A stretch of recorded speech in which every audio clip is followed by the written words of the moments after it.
guys, my name is Ali Games, and welcome back to Let's Play the Letter. Where we last left off, we finished up Marion's route, and she is now trapped in like a hidden basement cellar place, and she is trapped in one of the cells. I don't know if she's alive or not. I want to say she is, going by how this is. It was a butterfly, not a skull, so she might be alive. I don't know, but she might be trapped there for like ever now. So, excuse me. But now we're starting on Rebecca's. This is the day of the open house.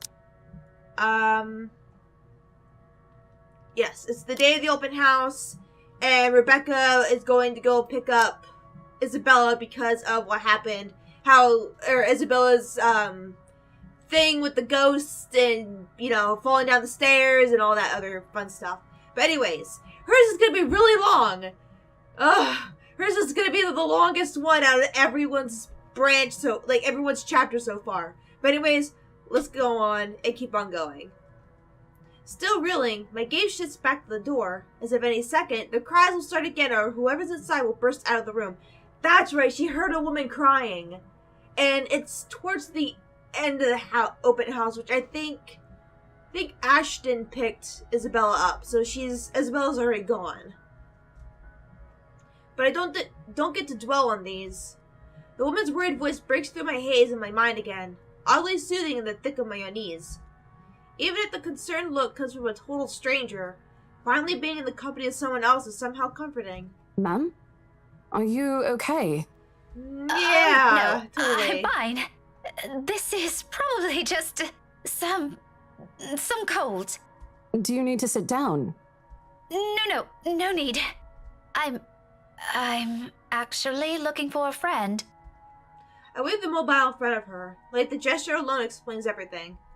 Vaguely, I know my tight grip on it and quickly slip it into my pocket before she notices. She doesn't need to know. Well, I'm not really sure if your friend would still be here. We're actually about to close the open house in a few minutes, ma'am. No worries. She's not a guest here. She works for Briar Realty. Miss Cooper called me earlier. In fact, I'm also looking for her. Hey! Recognition flashes in her eyes and her word expression dissolves into a smile at once. It's all I need to know that I don't have to look elsewhere or venture deeper into the mansion on my own. In some way, I'm not too keen on the latter right now. Oh, Miss Rebecca Gales, is it? Yes. Sorry if I'm a bit late. It's not a problem. I was busy with the open house and a few clients anyway. It's actually a good thing you came when you did. Let's see. Isabella should be here somewhere. I told her to stay put earlier. Girl never listens. Rose? Rosie? May I have a minute? There's just this one little thing before we go. Miss Cooper's head immediately snaps up at the voice. In a blink, a different kind of smile spreads on her face. A smile still, friendly even, the kind given mainly for the sake of pleasing other people rather than making friends. Yes, ma'am. I'll be there in a few. It's an impressive thing to say the least. That level of professionalism. I suppose working years in this kind of business trains you enough to be able to pull that off without batting an eye. It certainly didn't seem to have rubbed off on Isabella, though. Sorry, could you give me a second? I have to take care of this. Don't worry about it. I understand.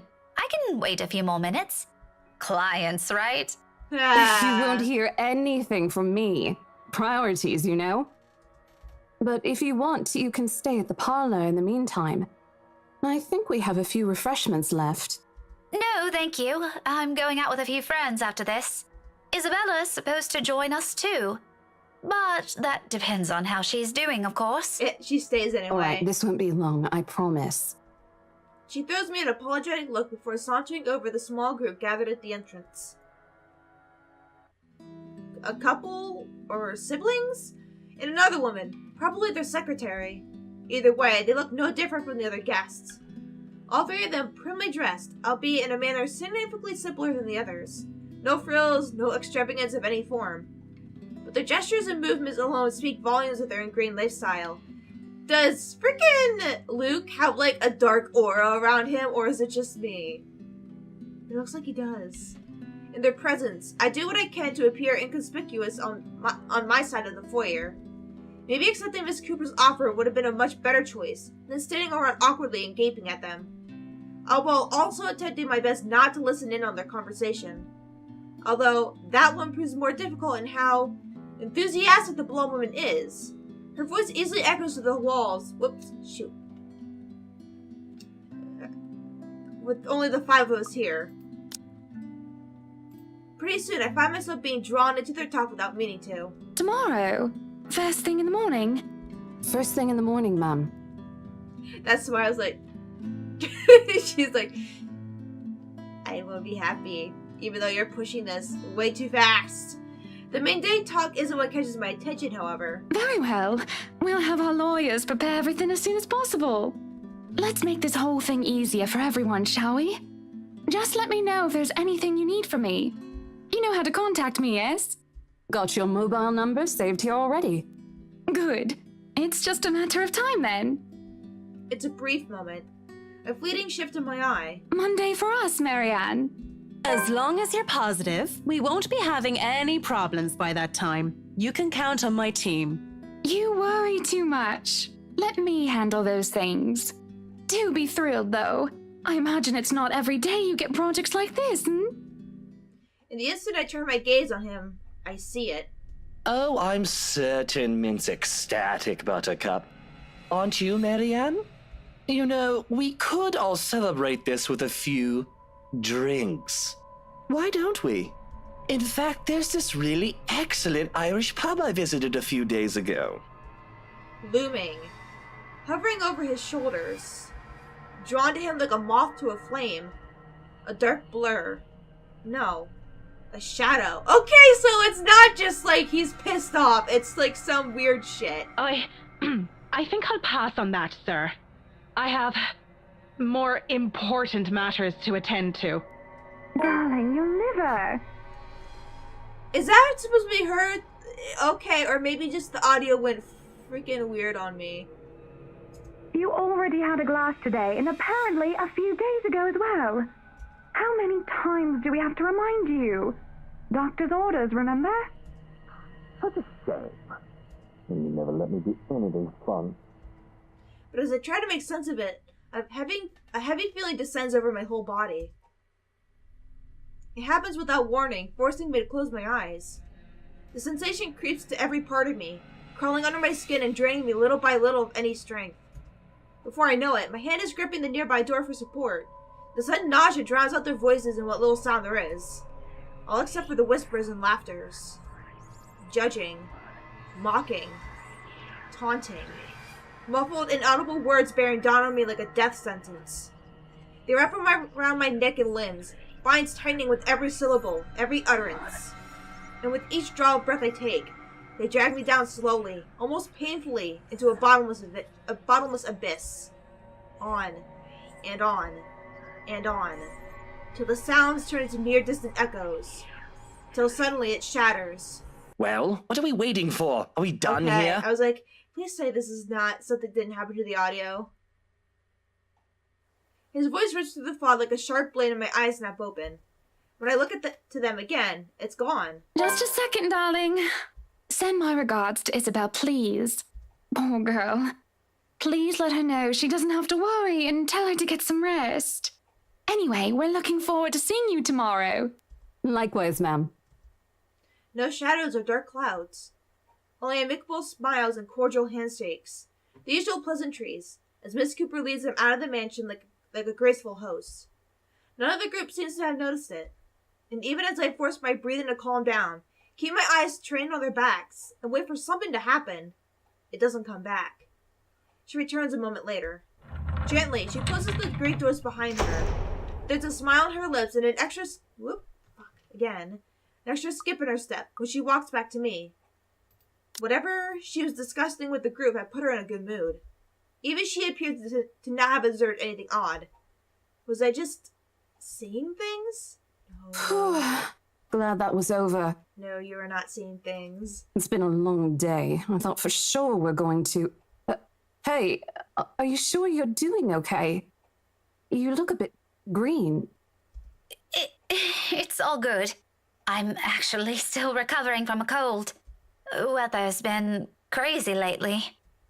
That must be it. The weather, this stupid cold, and the friendly warnings I'm too stubborn to listen to. As much as I hate to admit it, Isabella's right. I was and still am a little feverish when she visited me at school this morning. The medicine helped, of course, but only some. Although it's not like I can't function, it did get better after lunch, and I was able to go through my schedule like usual. Now I'm not so sure. However, I can't keep acting like I've seen sort of apparition when it's anything but. I simply must have listened too many times to Isabella last week. My favorite muddled mind has started to confuse things. If this doesn't let up, I just need another visit to my doctor, plain and simple. Though I do hope it won't get worse. We did promise to watch Zachary's film together. I know what you mean. I've been complaining to Isabel. It doesn't seem to affect her much, though. Must be because she grew up in the tropics. Anyway, shall we? She's probably hanging out with the rest of the catering staff. Oh, I wouldn't be surprised she's there. She eats like 10 hungry men when she isn't feeling well. Lead the way. With a small nod, she gestures me for me to follow. I do so without much thought, finally putting everything in the back of my mind. The entire visit took a whole 24 minutes, and my trip to the mansion, as it turns out, is a useless endeavor in itself. Okay. Wait, laptop, you need to scooch over just a little bit so I can get my mouse in there. Which one's the new one? There it is. While waiting at the mansion, Rebecca overheard a brief conversation with the bright couple. Oh yeah, she also knows Kylie. Kylie, she works at, is it Goretti? I can't remember where she, I think that's where she works. That's where she teaches at, I think. Not too sure. While waiting at the mansion, Rebecca overheard a brief conversation between the right couple, the interior designer, and estate agent Rose Cooper. It was discovered afterwards that Isabella had already left a few hours ago. Alright, and we'll look at the branching tree. Huh. Wonder what So, I wonder if we're gonna probably skip the movie since we've already seen it. Isabella's no longer there, left shortly before I arrived. Or at least, that's what the few staff who saw her assumed. None of them knew where she went, but I could take a few guesses. There are only a number of places in Luxembourg she frequents, and well, she's never been the complex kind. It doesn't really take a genius to figure it out. Still, it's odd she left on her own. She could have at least waited for Miss Cooper. It would have saved her to having to pay the cab's fare twice today. And right after she was told to stay put. I mean, who does that? Isabella, apparently. Oh, sod off! You don't own the road! In the end, all Miss Cooper could give me were a string of apologies for my trouble, and a request to let her know when I find Isabella. The whole affair didn't even last long. I probably spent more time traveling back and forth. Soon enough, I'm weaving my way back down to downtown Luxembourg, worried sick, and on top of that, maybe a little annoyed. Whether at the unexpected turn of events or at Isabella herself, I'd rather not think about it for now. Not when I'm already running late for Zachary's film. Besides, I'm perfectly sure that's where I'll find her. As one would expect, people are already gathered at the movie house when I get to it. The small avenue where it's located has been closed off early from any passing traffic to make way for the avid moviegoers who are sure to crowd the venue. I had to park almost a street away and walk the remaining distance because of it. Looking for them has taken a while in a crowd this big, but I eventually spot them near the entrance. Thanks to Zachary, mostly. And like I surmised, Isabella's with them. I knew it. Wasting no time, I march over to the little group. Words filled with concern tumble out of my mouth before I can stop myself. Isabella! Oh, thank goodness! Becca, you're just in time. An odd expression crosses her face as I hold it with both hands, but I ignore in favor of getting a good look at her, forcing her to keep still and fix her gaze at me. Becca, you're squishing my face. How are you? Are you all right? Why wouldn't I be? There doesn't seem to be any visible injury, nor does she appear to be in pain. Apart from her confused frown at my questions, She looks pretty much like how she would any other day. Even so, you can't really tell those things with her at first glance. The last time she got sick, she never bothered to call anyone, even me, who lives right next door. If I hadn't checked on her then, she probably would have died on her bed with the rest of us none the wiser. It's one thing we laugh about now, but moments like those also teaches you something about a person. If anything, has given me more reason to constantly worry about her. And the moment a familiar name comes up, I know my concerns right now aren't completely baseless. Rose called me earlier. Her expression swiftly changes, and gently as she can, Isabella pushes my hands away. Now even before she says anything, I already have a hunch how this whole thing will play out. Oh, no, everything's good. Rose covered for me at work today. That's not what I'm talking about. How's your head? Then and there, the whole conversation goes down as I've imagined. She dodges my She dodges my hand when I reach for the back of her head, intending to check the said injury myself. Even makes a show of hiding behind Zachary just to avoid me. Instantly, what's supposed to be a simple inquiry dissolves into a shameless game of tag. Shouting and chasing, like none of us can be bothered to act like full-grown adults we're all supposed to be. Because why would you want to act like adults? Being an adult is boring, and I'm gonna not load. Going to save. Yes. Including Ashton. I won't put it past Isabella, but Ash, out of everyone? You can't put it past Ash, really? Do you know him that well? In fact, if that stupid smirk on his face tells me anything, he finds the whole mess amusing. Oh, for the love of... Isabella, this isn't a laughing matter. She did look pale when I saw her earlier. Wow, thanks a lot, Ashton, you traitor. I'll get you back for this, just you wait. What? I'm just saying it as it is. If you mentioned this earlier, we wouldn't be having this conversation right now. Oh goodness. There's a moment's pause. My hand stills midair as my attention shifts to Ashton and the words he leaves hanging between the four of us. He doesn't meet my eye. I don't think he's even aware of what he said. But the meaning of each syllable alone is clear. And they echo. They sting. They burn. I'm sorry. Saw her? Yeah, they arrived together. Bella looked fine to me then. I don't know. Of course. Of course! Why else would Isabella leave on her own after being told to stay put? After that little chat about money this morning? Something close to silence falls when I mull over their words. Both what's already been said and what's left unspoken. When I do find my voice, it only reeks with nothing but bitter, unpleasant thoughts. She is so jealous! It's sad! Thoughts I quickly stamp out before they surface. Thoughts I hide the best I can in the deepest part of my mind, walking away for no one to see. Oh, that's good. At least she didn't have to travel alone, right? At least. Good. Yet try as I might, the green-eyed monster easily roars its ugly head. Like it always does every time his gaze lingers a second longer. Every time he smiles in a manner far too gentle, far too sincere, whenever he thinks no one can see. Every time my mind suggests his words be more than they should. Every small little thing. Despite what he says. Despite his tone. Look, you guys. For all I know, it may just be the same kind of fondness born from friendship. Maybe I'm simply overthinking like he often tells me. Or maybe there really is something there. But his short display of impatience, I know the whole of it is just for show. After all, growing up together with him did teach me nothing about him. For whose sake is it this time, though? For him? For Zachary? For her? Or for me? That I can't tell. If she says she's okay, then there's nothing we can do about it. It's not like we can stop her either. Besides, she's still acting like the same old Isabella to me, if she can still run around like that. Why are you taking her side? I'm not. But if she wants to watch Zach's movie with us, I'm not going to stop her. She's probably the one looking forward to it the most. Ash, that's... You, of all people, should know... Tell you what, if I notice something amiss with her, I'll take her to the nearest hospital myself. Is that good enough for you? My mouth opens then snaps shut almost as quickly, forming a thin, hard line instead. I can't respond. Not because there's nothing to say. On the contrary, there's plenty. So many things I can use to reason and get him to agree. But because he speaks with so much certainty, with much reassurance, it feels like there isn't even a choice. All I can give is a long, deep breath, and a reluctant nod in the face of it. Before I can get a grip of myself and my own weakness, the mood immediately shifts and I'm being tackled into a hug. Thanks, Becca. It's always been you with him, isn't it?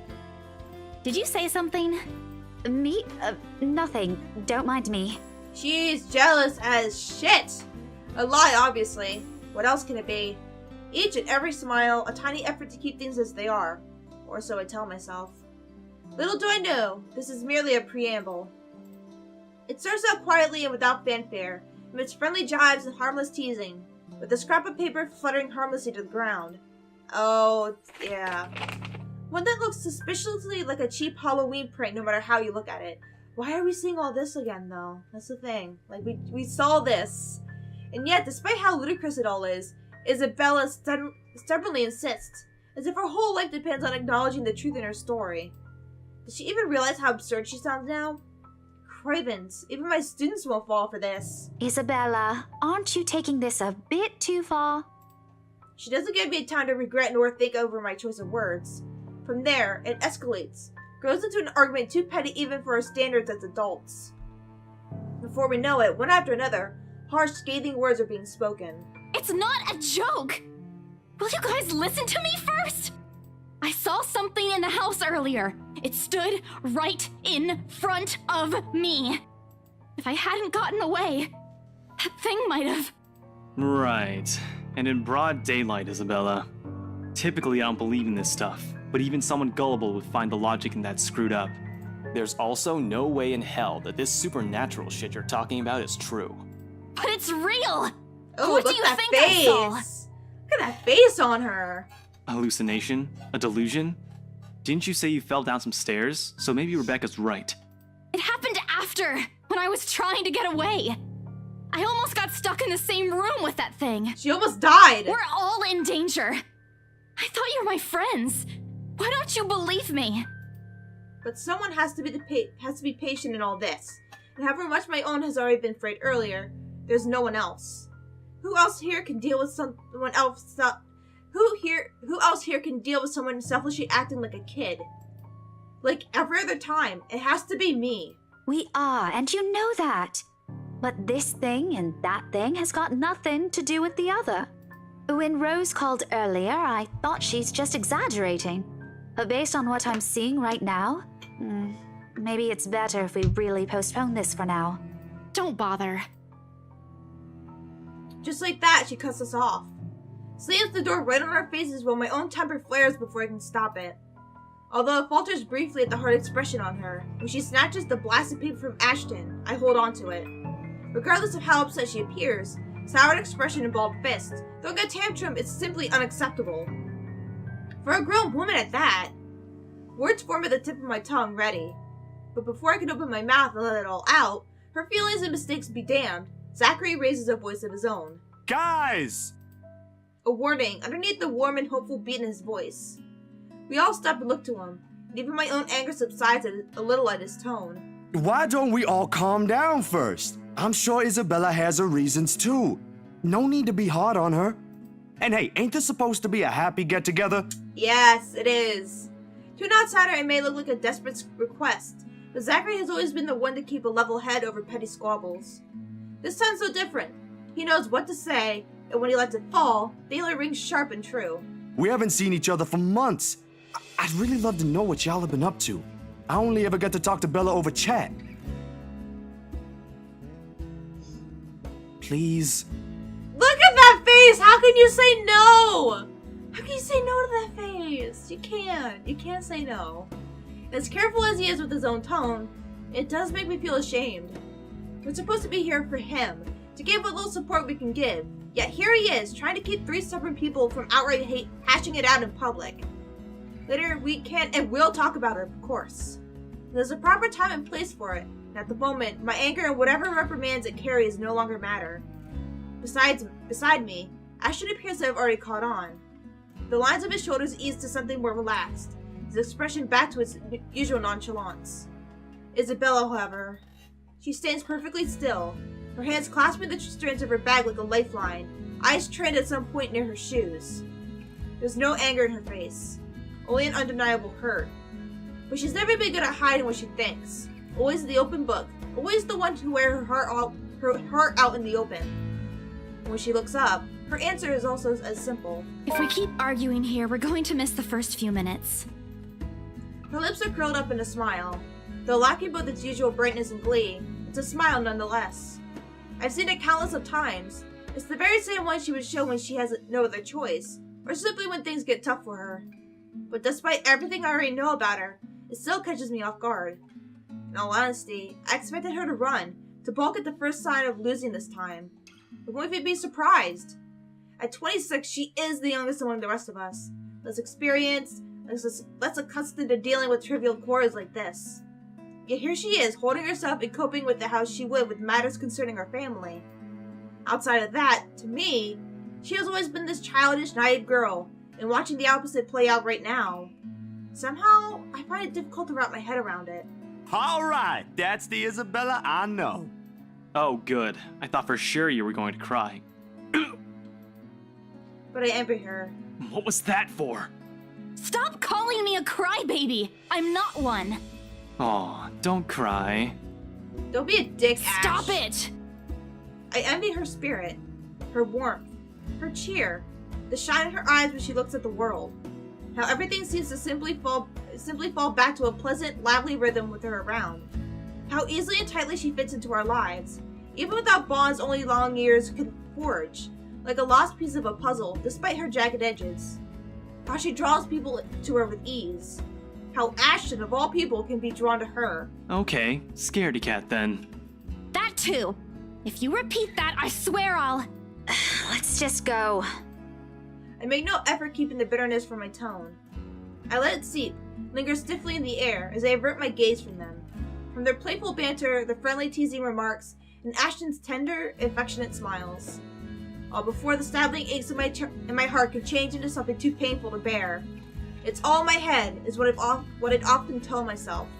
Yet the way my heart runs at just the sight of them hurts. Like a coward, I walk away from it all. Away from all of it, taking with me a small hope the movie will distract me away from these thoughts. Because like this, it's easy to find something to hate in her. Wow, you are so jealous of her. Oh, Becca. Okay, so what would have this must have been with if we left the movie?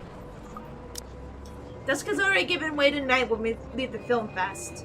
Unfortunately, it does nothing to improve my mood like I'm hoping. Neither does the muggy air that greets us upon stepping back into the noisy streets. Too busy, too loud, too many people taking a little space the sidewalk offers. Forces anyone to bump shoulders with those they barely know, let alone care about. On a normal evening, I probably wouldn't have minded the crowd nor the humid weather. Excuse me, it's not like any of them are bothering anyone. And yet, even with us admittedly a pleasant company, I can't bring myself to lighten up. So you got some other time? Yeah, see ya! Not even to return the smiles Ashton and Zachary gives us when we go our separate ways. Perhaps this started with Miss Cooper's call earlier than that. Maybe in the moment I left bed this morning. Bloody hell, it could have been because of that sodding letter for all I know. I couldn't care less at this point. All I want to get is a warm bath, sleep, and wait for this dreadful day to end.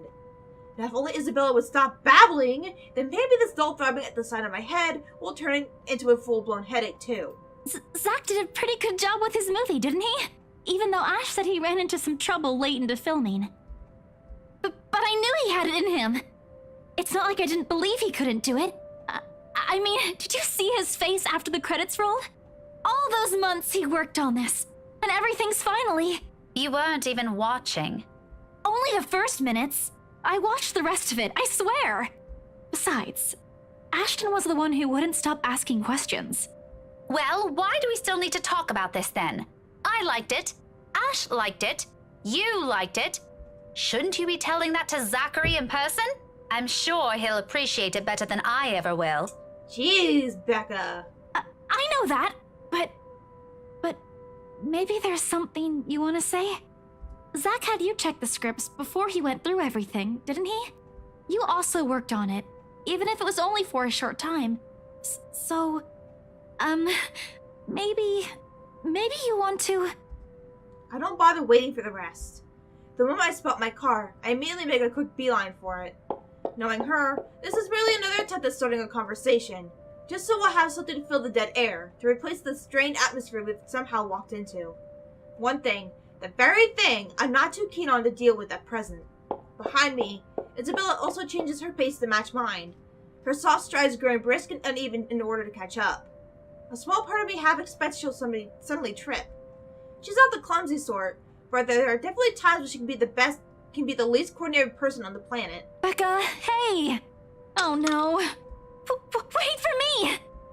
If people wonder why I worry, they're not really completely unfounded once you've already grown familiar with her habits. Though right now, this is also at the very end of the list of things I want to think about. Sometimes it does become overbearing. Even her voice as she calls after me sounds nothing more than background noise to my ears now. Rebecca, slow down, will you? Your car's not going to leave without us. The sooner we get on the road, the earlier we can get home. It's Friday, in case you didn't notice. I know what day it is, but the traffic's not going to magically disappear, even if we go there right now. I don't want to hear that from you. Didn't you used to complain how horrendous the traffic is back home for you? Yeah? But that doesn't have anything to do with this, Becca. Okay. What do you want to do then? Wait it out? Walk? I just You're being want to real go mean. home, Holy Isabella. shit. If you want to stay out here longer, I won't stop you. But leave me out of it. I'm not up for any other foolish excursions tonight. I wasn't thinking about an excursion. I want to go home too. It's already late. It's just that you've been in this prickly mood since earlier. Are you really okay? Was it the cold? Or did something happen at school? Do you want to talk about it? A long pause follows and it holds everything she's been meaning to ask from the very start. I'm in no mood, but all the same, my hand stops short of unlocking my car. My grip on the handle tightens. I can feel her eyes boring on me, waiting, hoping patiently for any answer I give. She's the same as Zachary. They're bad liars. But when you talk to people like them, if you're not careful, they often leave you with no other choice but to admit the truth. Those exact same ones I can't voice. Despite my lack of response, she pushes on, surprisingly. This time her tone is quieter, more tentative than usual. Was it because of the letter? It's a well-meaning question, much like the rest of this talk. Yet something in how she says it irks me. If it is, I'm really sorry. I didn't mean to cause a scene. I did see something in the mansion, though. I wasn't lying about that. Wherever she wants to take this, I no longer want to hear a word of it. Not at this minute. Preferably never. Well, too bad, because you're dragged into this situation no matter what. Especially when there are already a million other things buzzing and prodding inside my head. Sometimes my patience can only be tried for so long.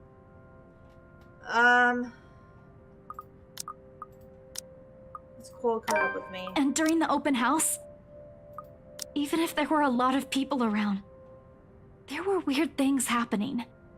I don't know if there was anyone else who noticed, but I heard things. I'm sure it wasn't because I fell down the stairs. Even before that, in the attic, Isabella. Yeah? A pause, though I don't let it last. Only to give myself a small window to breathe before I lay down the words between us with as much restraint my patient allows. Which is not much after everything. I can only hope Isabella will simply take them as they are. She can be stubborn as a mule when she wants to be. This kind of conversation tonight. Look, it's been a long day.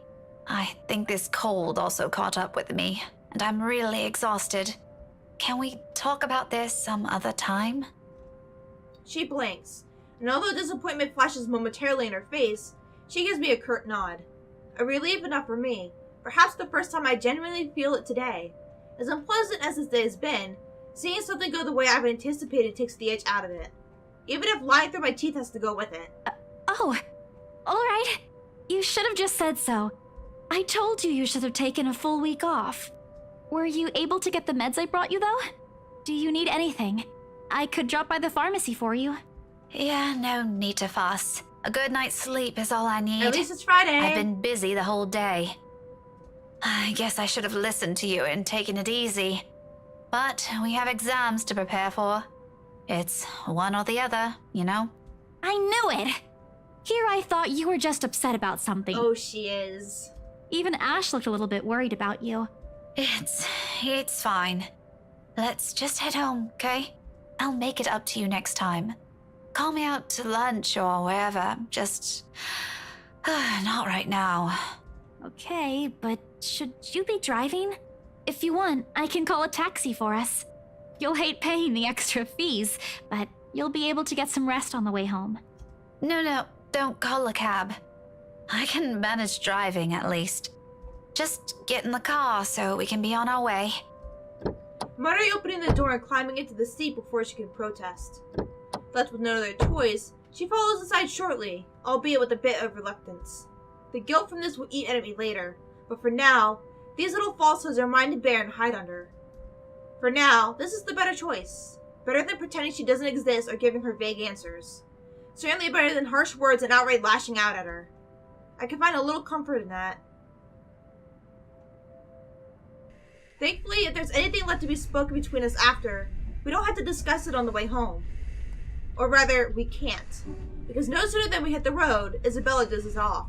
Despite my foul mood, I stood up suppressing a laughter once the first sounds of her breathing filled the car. Mama? Not your mom, Isabella. Slow and steady, the quiet rhythm so completely unlike her, so far removed from every impression anyone has of her. A few faint whimpers will occasionally come out from her, but otherwise, it's just us, this silence, and it's so utterly unexpected. Still a welcome break, of course. Peace and quiet is one thing you'll rarely get with her around. Yet it's nowhere near comforting. It merely lends to the air this strange clarity. Every little sound, every little movement, more palpable. And with it comes the unease. A jolt of surprise hits me. It's almost comical if this were a different situation. In my haste, I accidentally dislodge my mobile from its seat on the dashboard when I swipe on the screen. Soon I'm scrambling blindly for it with my other hand, while keeping a steady eye on the road ahead. A voice crackles from the loudspeakers before I can put it back. Although muffled heavily by the surface, I recognize the person on the other line from her chipper tone alone. Hello? Miss Cooper. Oh, you're still awake. Evening. Hi. I hope I didn't disturb you or anything. I don't like that it's crackling. I know it's a bit late. Sorry about that. I just want to check on you and Isabella. That girl's still not answering her mobile. Were you able to meet up with her? Yes. She's with me. We're on our way home. Hello? What was that again? I can't hear you properly. Sorry. Let me just fix this dumb phone. My hand stops dead for a moment. I need to check something. Okay. I spare the device a brief glance, waiting. Seconds pass. Nothing happens, though. Frankly, I'm not sure what I'm expecting, but the lines of my mouth forms into a frown, regardless. Miss Cooper? Yes, still here. Did you say something? Just that I didn't get the last part. What were you saying again? No, I thought you... Never mind. Must be the signal acting up. Coming in? What? Is everything all right over there? Certainly. Is something wrong? What wouldn't?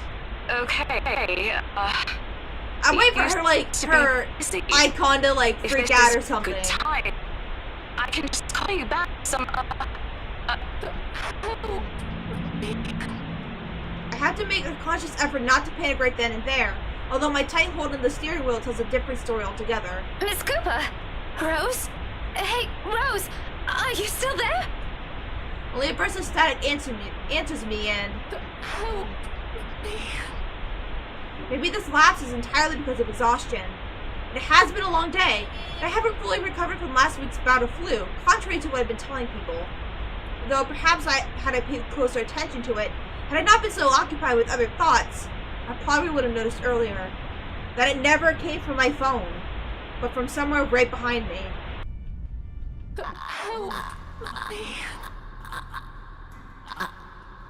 She doesn't look as mad? The time slows to a crawl. Looking up is a mistake. The first thing I see is its face, A ghastly shade, every inch battered, bruised, and bloodied. Even in the darkness and the world passing by in a blur of lights outside, I can still make out the wounds. Blood still oozes from it, little trails of crimson running down its face, glistening under what little light there is. But it's the gleam in its eyes that catches mine. The quiet plea, the anguish, the desperation in them. More than its hideous figures and the awful stench of gore now soaking the air. I try as I might, I can't bring myself to look away. Even if its lips contort into a horrific smile. Even as a sharp, harsh noise pierces the air and the silence around us. Rebecca! Huh? Car! Eyes on the road! Against everything I've been taught and I've constantly reminded myself, I close my eyes. It's a brief moment. A short, vivid second of muscle memory and instinct completely taken over. And if I didn't allow it, if my hands didn't move, or my feet didn't hit the brakes in the exact second, I might have... Isabella and I might have... No. I shake the notion away before I lose myself in it. Right now, it's an ugly line of thought I refuse to venture into. Now when breathing is a struggle and every ounce of strength has been totally drained from my body. Most definitely not while Isabella's panicked voice beside me still rings in my ears. We're alive. We're safe. That's all that matters. But is that her face I look for when I finally open my eyes? All gone. I expected stains, little telling marks and creases on the covers to show me where it sat not a second ago. But whatever it is, it left not a single trace. Do you believe now, Rebecca? And though courage is a hard thing to gather at this point, I take what little of it remains in me and turn towards the back seat. Even then, there's none. Or was there really something in there in the first place? With how empty it is, I'm beginning to doubt it. This stupid flu again. I need a long rest after this. My hands fall uselessly through my sides. Numb from how taut my grip on the wheel has gone, yet still trembling from the unexpected rush of adrenaline. Against my ears, my heart still pounds in erratic rhythm. My breathing hasn't slowed down. But the world has already righted itself without waiting for me. And little by little, second after second, as I sit there motionless, color begins to seep back around me. Along with it are the sounds and a voice, no longer the indistinct ringing it was earlier. Rebecca! Becca! Are you okay? Answer me, will you? You're scaring me! You know what? I think we should just call a taxi since... Can you keep it down? Strained, harsh, and completely unintentional. But with heat prickling at the back of my eyes and the mild throbbing in my temple, I can honestly do with a little silence for now. Keep it down? We almost crashed, Becca! I know what happened. It was a lapse. I'm sorry. A lapse? You call that a lapse? Becca, I really don't want to end up a mangled mess on the side of the road, or a mangled mess anywhere.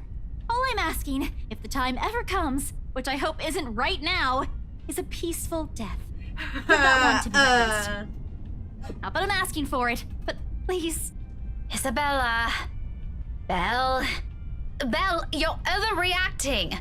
If you're so worried, why don't you drive? Don't have a license. I keep telling you to get one, didn't I? For the past 5 years. Do you see why now? I wasn't really expecting to stay here this long. I thought it'd just be for a year or two. All of a sudden, a pensive mood comes over her. Isabella looks away, while what's left of my little lecture never crosses the tip of my tongue. I don't allow it to, because in each of those words she let loose early is a small truth. Her stay has always been meant to be something fleeting. Earn some good money, go home. It's what she'd tell herself her first year here. Now, half a decade later, I'm not sure if she still believes that. Even I'm not sure if I still believe it. And if there's something in her reasons that has changed along the way, even if I already have a hunch, it's one thing I'll never bother to ask. Those are hers to keep. I'll be careful this time, it's I about promise. Her dad. Just please, can we give this whole thing a rest for now? She nods, and that is the end of it. We spend the rest of the trip back to Salem Well in silence. All thoughts of an overactive imagination playing tricks on a flu-addled mind, and of smiles never meant for my eyes abandoned, if only for a brief moment. Oh, you'll see that smile lots more times, just letting you know. Oh, holy shit, that was a jump! So we jumped from the 21st to the 25th. Holy fuck! Okay. Alright, right after that. After watching Blue Fonse, Isabella tried making small talk with Rebecca, but the latter was in a prickly mood and was not interested. On the way home, Rebecca glimpsed something suspicious sitting at the back of her car. Oh my god, that was a giant jump, but I have a feeling that means we might go to October 30th, 31st, and the 1st. Because Zachary's is the only one that went past the 29th. Everyone else...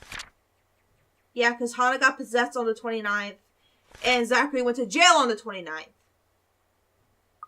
Right? No, he went to jail on the 30th. That's right, 30th. He went to jail. What else happened? And then, yeah, she got possessed. Alright. Let's see. Whoop, the branching tree. So, I wonder what have... Oh, I'm curious of what would have happened if we stayed home instead. Holy shit. Okay. Alright, let's go ahead. It begins innocently enough. Tuesday morning arrives like any other day before, bright and clear.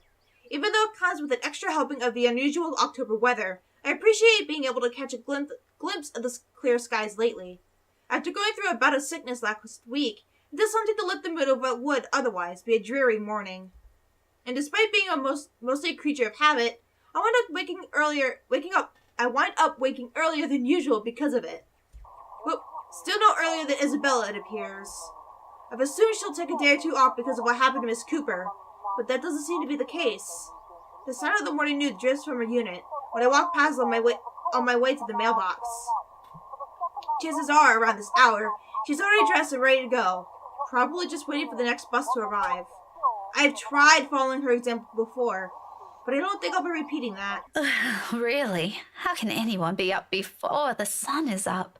Actually, let me... Whoops, not load. What else happened on this day, the 25th? Okay. So... she was at... Okay, so...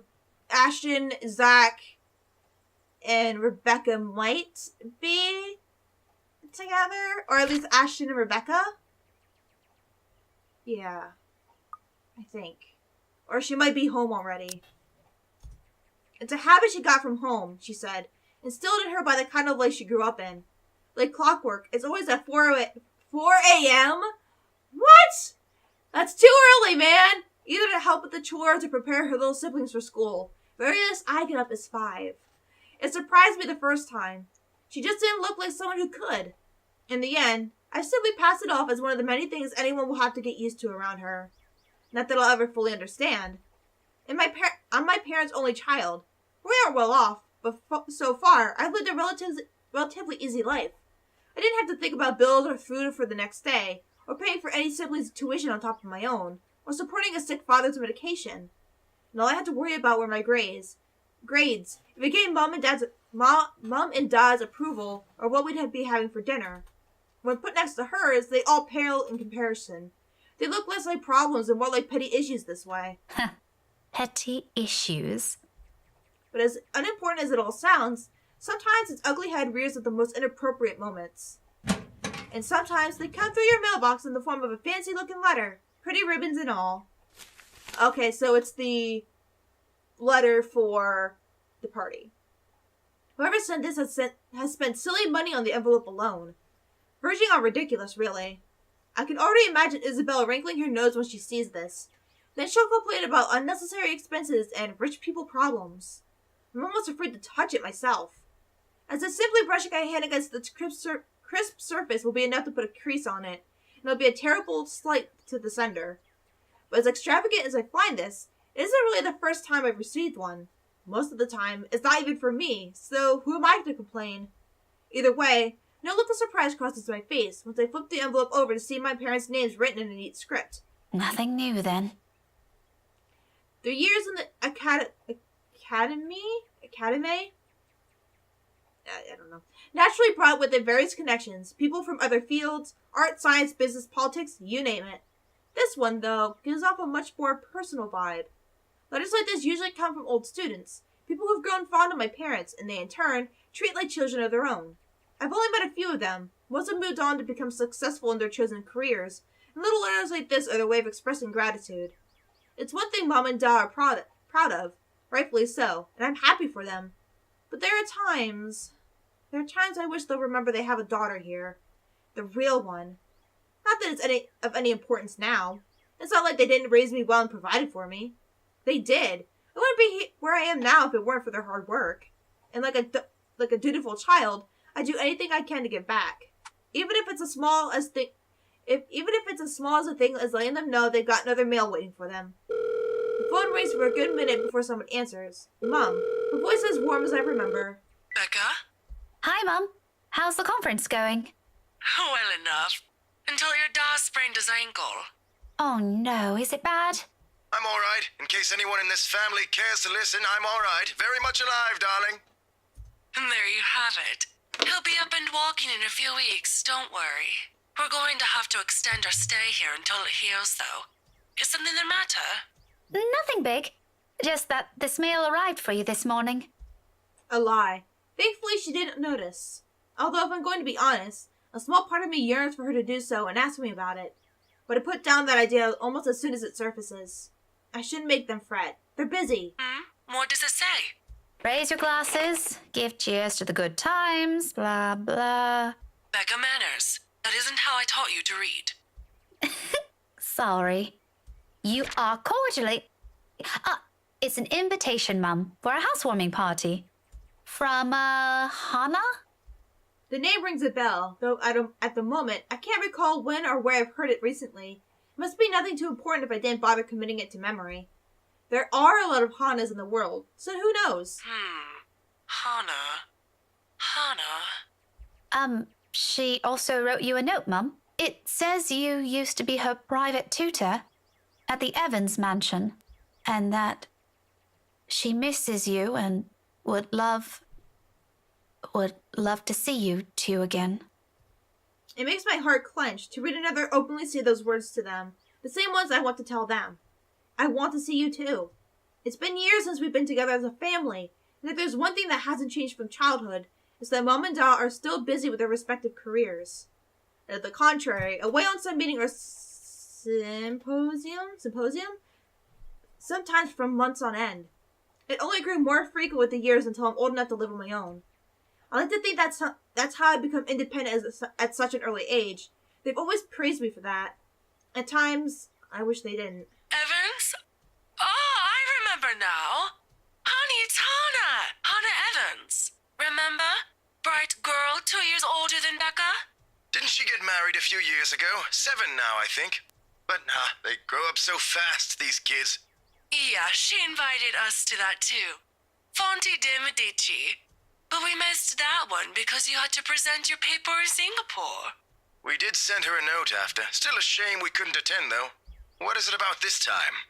She sent another invite for a housewarming party. Becca, when is it? This Friday, Mum. Oh, that's too bad. We'd love to be there, but Da's not in a condition to go walking around. Put his ass in a wheelchair. I He'll be guess we fine. have to decline again. I really miss that girl. I could go in your place. I let it slip without thinking. Personally, I've never been fond of gatherings, regardless of how simple people make it seem. But there's one thing I hate hearing. That disappointed note in Mom's voice always ranks first. Whether it's directed at me or some other thing doesn't matter. Are you sure? Don't you have work this Friday? The event will be in the evening, Mum. It shouldn't take anything away from my schedule. Your schedule? It's all right. The invite's for 2 people. I can bring someone with me so things don't get boring. I see. Maybe you can also invite Ashton? Mum, that's a sure no from him. He hates attending parties. Well, he ends up there anyway. But Becca doesn't. But I'll see what I can do. If not, I can always bring Isabella with me. You know her. She won't say no if there's food involved. Okay, if it's not going to be a big problem for you, I don't see why not.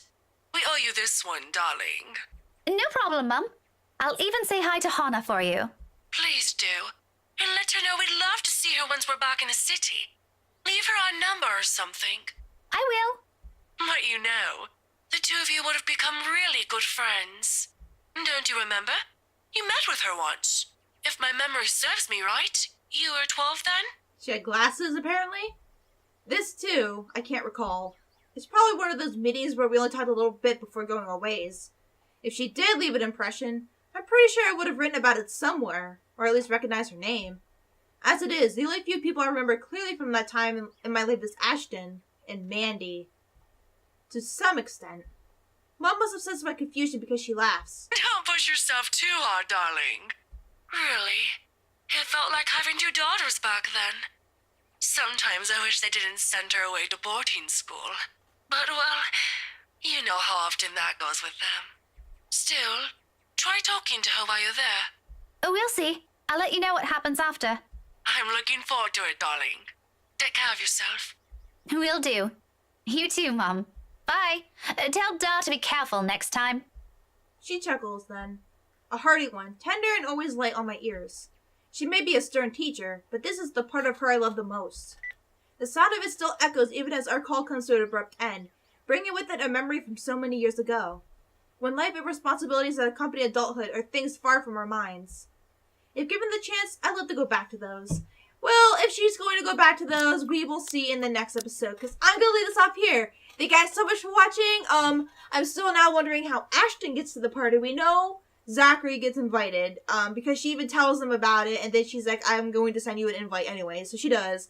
This is how Rebecca got her invite. I wonder if she did bring Ashton. I wonder if she did, or if Ashton got an invite because he's part of the police force, maybe? It's a possibility, but I'm not sure. But we know Isabella's not there. So, that's the weird thing. Isabella's not there. I don't even... Where was she even at that point? Because the party, 25th. When is the party? 28th? Yeah. Okay, the 28th. And Hana was nowhere, or not Hana, Isabella didn't go. She wasn't there. I don't know if it's because I did something to her to not go there or what, but anyways, we did a big leap, man. Like, it went from the 21st to the 28th. That week passed. Or about what is it? Or not even a week. What am I saying? 4 days passed, and that's like, holy crap. And we're only that far in out of this whole thing. I didn't expect Rebecca's to be this long, to be quite honest. I didn't even think it would be this long. But it is. But anyways, thank you guys so much for watching. Leave a like if you liked it, leave a comment if you liked it, and I'll see you guys in the next episode. Bye! Angry. Enraged, in fact. It's been years since I last saw that face, and even now, the memory of it is still etched deeply in my mind. The hurt, the tears, the hate spilling from her eyes that day, the moment I rejected her. Rejected myself for who I am. And she definitely will hate what I'm about to do next. To my left, a wine rack.